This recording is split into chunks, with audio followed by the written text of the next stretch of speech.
To look at a car that fire crews in North Carolina say drove off Interstate 40 and into the gorge in North Carolina. Today, those same crews confirming the driver of that car, who dropped about 100 feet, died.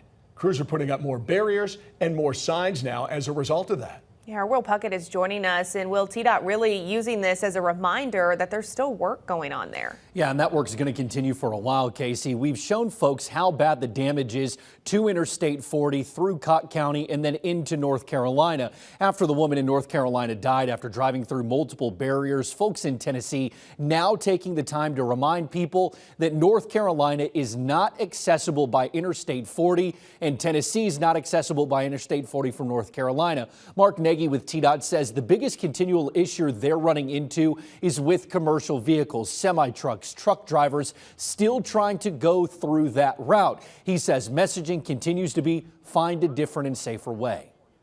We have had issues with commercial vehicles still believing that they can travel through this area. There's just nowhere for them to go. We're getting the word out as much as we can with these truck drivers on our social media channels, on our websites, obviously through traditional media channels as well.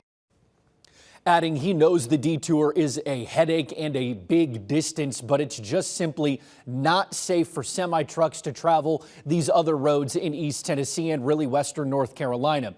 Again, that area of road right there at the Tennessee-North Carolina state line averages 24,000 vehicles a day. In 2023, that data's from, so it's still a significant amount of traffic not being able to pass there anymore. But again, this work continues for a while because it's just so damaged and unsafe that right now it's only local traffic on the Tennessee side. Yeah, well, we alluded to it during your introduction, what they're doing in North Carolina to keep this from happening again.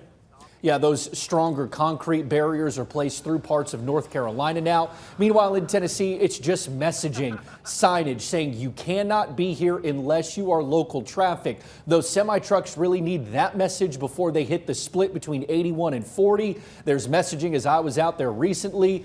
They know it. It's just following that and going 81 to 77 and coming down into North Carolina from Virginia. Yeah, it's going to be 81 to 77 for a little while longer. Will, thanks.